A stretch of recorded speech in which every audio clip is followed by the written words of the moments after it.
दोस्तों, इस फिल्म का नाम है सेरेनिटी, जो साल 2019 में रिलीज हुई थी। इसकी कहानी में एक रहस्यमय द्वीप होता है जहां पर डील नाम का एक आदमी फंसा हुआ है। वह यह जानने की कोशिश करता है कि वह इस द्वीप पर आया कैसे और कब, क्योंकि यहां से बाहर जाने का कोई रास्ता नहीं था। समझने के लिए अंत तक जरूर देखें। फिल्म की कहानी शुरू होती है तो हम देखते हैं डील को, जो इस कहानी का मुख्य किरदार है। डील के पास एक बोट है और उसे मछली पकड़ने का बहुत शौक है। डील प्लाईमाउथ नामक एक द्वीप पर रहता है, पैसा कमाने के लिए। अक्सर वह कुछ टूरिस्ट को मछली पकड़ने के लिए लेकर जाता। डील उनके लिए रॉड सेट करता और टूरिस्ट खुद मछली पकड़ते, जिससे उन्हें बहुत खुशी होती थी। इसके बदले में डील को कुछ पैसे मिलते थे।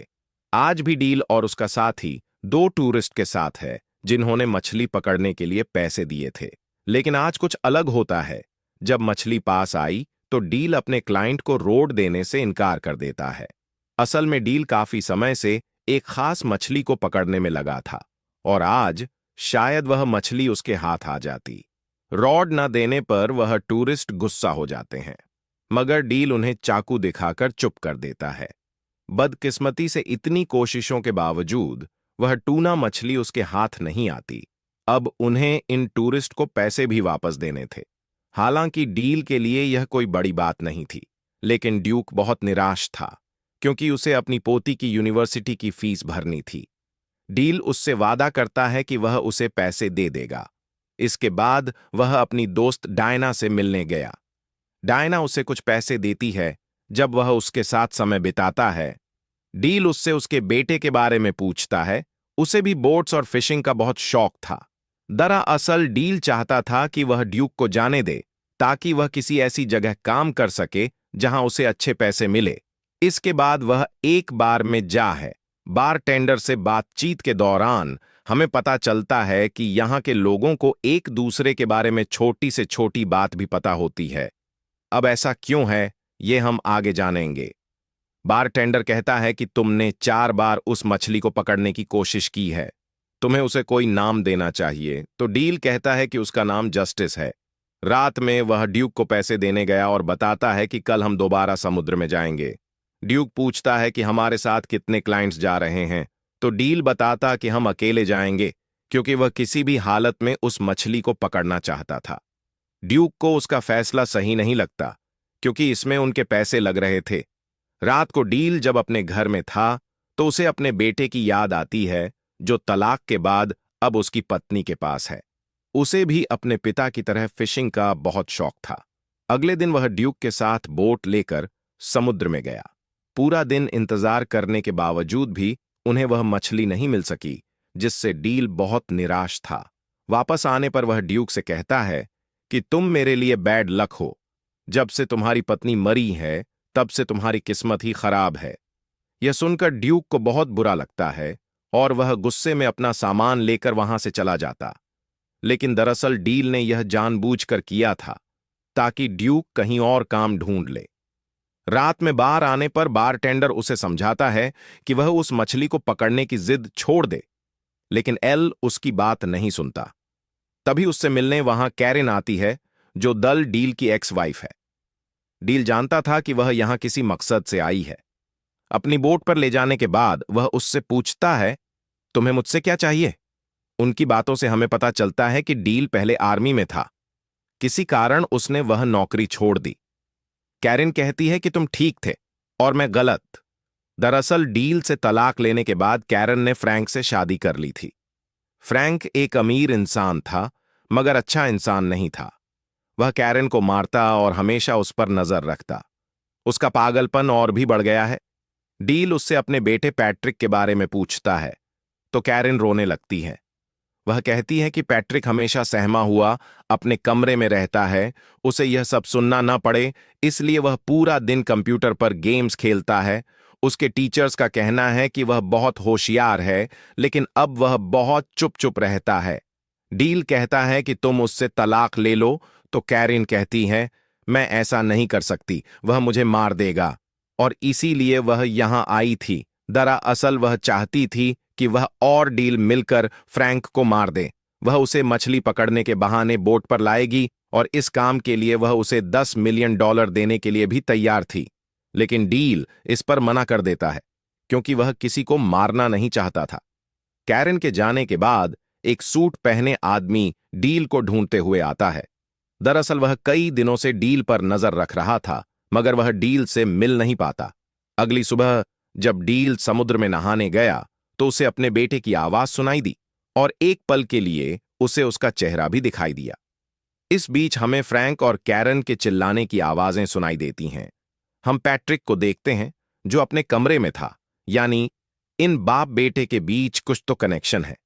खैर, उधर कैरन का पति फ्रैंक होटल पहुंच गया था जहां कैरन रुकी थी। उसे देखकर कैरन घबरा जाती है क्योंकि वह 2 दिन बाद आने वाला था। आते ही वह कैरन को टॉर्चर करता है। अगले दिन डील एक लोकल शॉप से फिशिंग का सामान लेने गया। तब वहां काम करने वाली औरत उसे बताती है कि लोग फ्रैंक को लेकर चर्चा कर रहे हैं कि वह 1 घंटे तक अपनी पत्नी को बेल्ट से मारता रहा और कैरन के मुंह से आवाज तक नहीं निकली। डील इस बारे में बात किए बिना वहां से चला गया। बोट के पास आने पर उसने देखा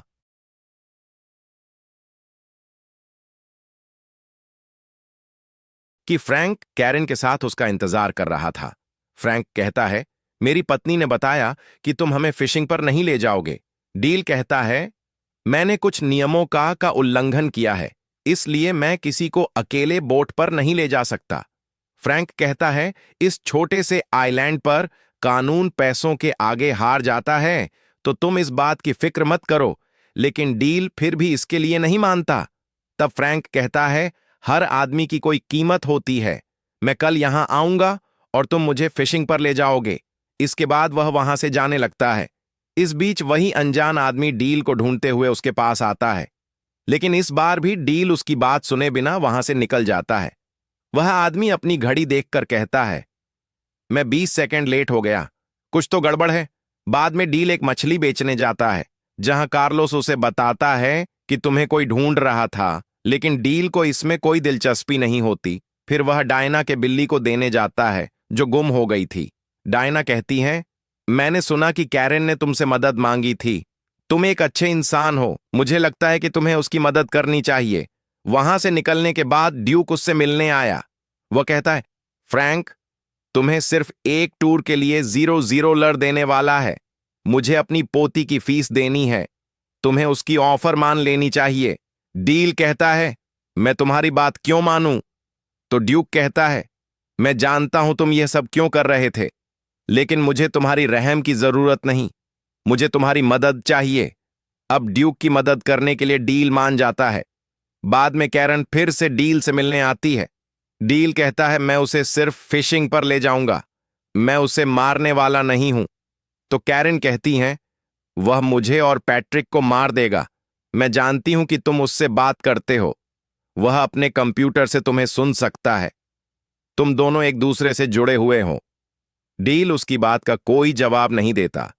खैर, बाद में जब वह और ड्यूक समुद्र में होते हैं तो डील अपने दिल की बात कह देता है कि उसे यहां कुछ गड़बड़ लग रही है। फिशिंग के दौरान डील फ्रैंक से पूछता है कि क्या उसके बच्चे हैं, तो फ्रैंक कहता है, मेरा एक सौतेला बेटा है। मैंने उससे दोस्ती करने की बहुत कोशिश की, लेकिन वह पूरा दिन अपने कंप्यूटर पर लगा रहता है। उसके मैथ्स टीचर कहते हैं कि वह जीनियस है, लेकिन वह पूरा दिन एक बेकार से गेम में लगा रहता है जिसमें एक आदमी पूरा दिन फिशिंग करता है। वह मुझे पसंद नहीं करता।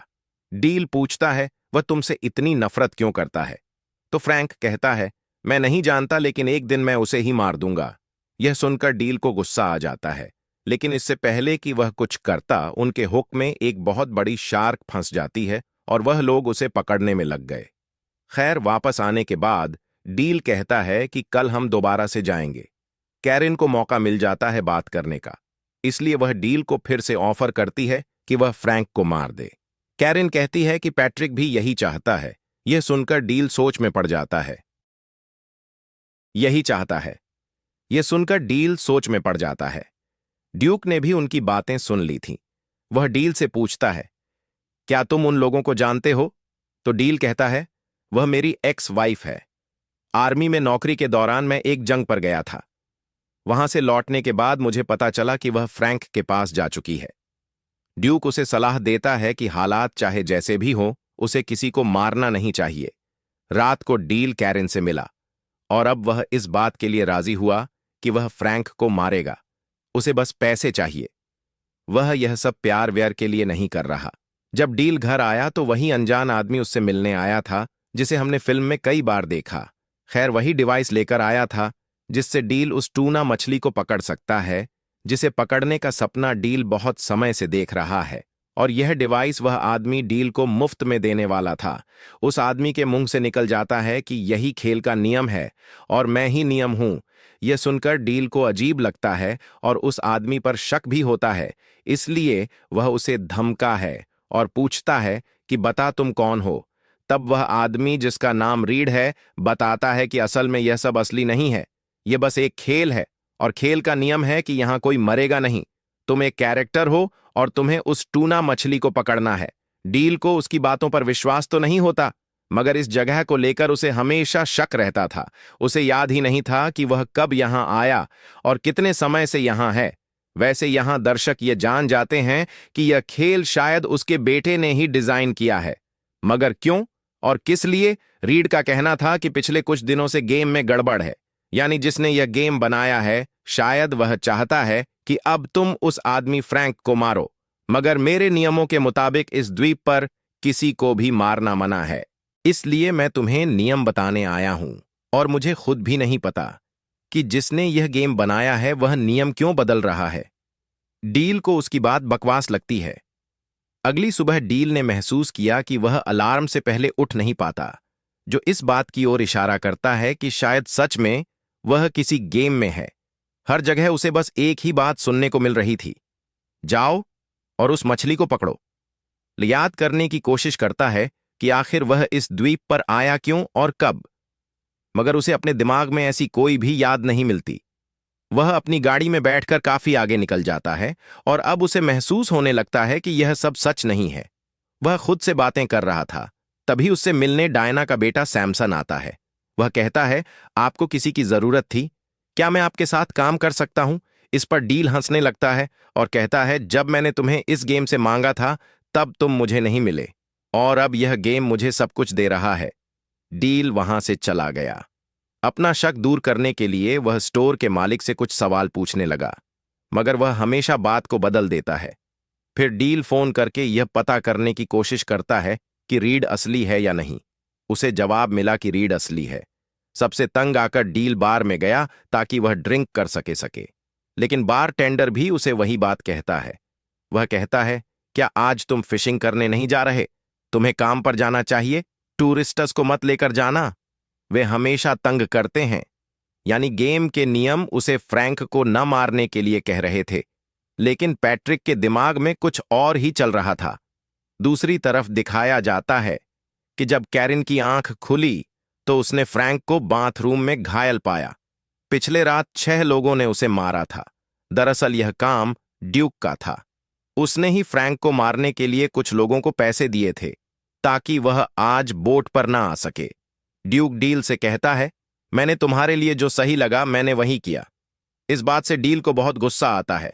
जख्मी होने के बावजूद कैरिन फ्रैंक को मना लेती है कि वह फिशिंग पर जाए। एल समुद्र के किनारे निराश बैठा था। तभी रीड उसके पास आता है। डील कहता है, मुझे कुछ भी समझ नहीं आ रहा कि मैं यहां क्यों हूं। मेरी जिंदगी का मकसद क्या है? क्या मैं पागल हो चुका हूं? रीड कहता है, इस बारे में तो मैं भी कुछ नहीं जानता, लेकिन मैं यह जानता हूं कि यहां हो क्या रहा है। हम सब किसी का सपना है और हमारे बारे में सिर्फ वही जानता है जिसने हमें बनाया है। और शायद तुम जानते हो कि वह कौन है। तो डील कहता है, हां, वह एक छोटा बच्चा है जो एक अंधेरे कमरे में बैठकर हमें देख रहा है।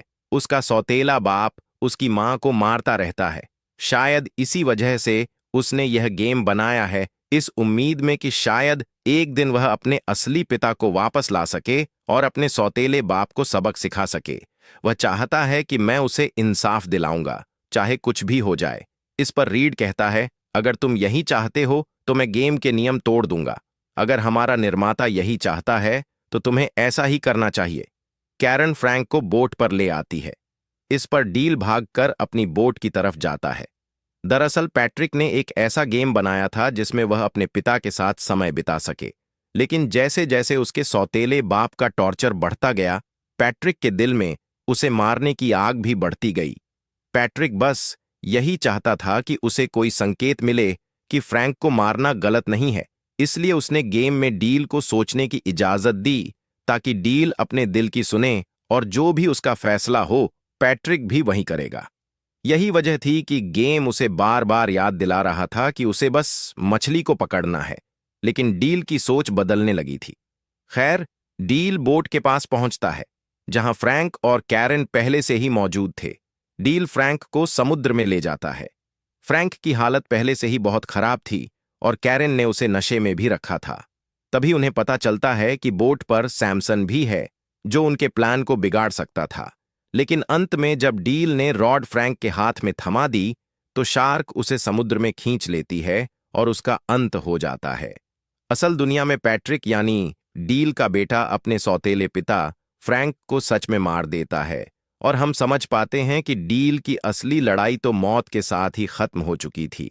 गेम में जो है वह तो बस पैट्रिक के ख्याल है। खैर, इस कत्ल के बाद पैट्रिक को मानसिक अस्पताल में रखा जाता है। गेम में हम देखते हैं कि कैरन डील को अलविदा कहती है, लेकिन डील में उसने पैट्रिक को अपनाने की शर्त रखी थी। डील जानता था कि वह बस एक गेम है। तब कैरन रोते हुए कहती है, कभी ना कभी तुम उससे जरूर मिलोगे। तभी कैरन वहां से गायब हो जाती है और डील के पास एक फोन पर कॉल आता है। कॉल की दूसरी तरफ पैट्रिक था। उसकी आवाज सुनकर डील भावुक हो जाता है। पैट्रिक कहता है, मैंने कुछ बहुत गलत किया है, तो डील उसे समझाता है, तुमने जो भी किया अच्छे के लिए किया। पैट्रिक कहता है, मैं भी नहीं गेम में कुछ बदलाव करूंगा ताकि मैं तुमसे मिल सकूं। डील बहुत खुश हो जाता है और कहता है, मैं तुम्हारा इंतजार करूंगा। कॉल कटने के बाद डील देखता है कि वहां सब कुछ बदल रहा है और अगले ही पल हम देखते हैं कि पैट्रिक भी गेम में है। वह डील से मिलने के लिए बोट की तरफ भाग रहा है। उसे देखकर डील बहुत खुश होता है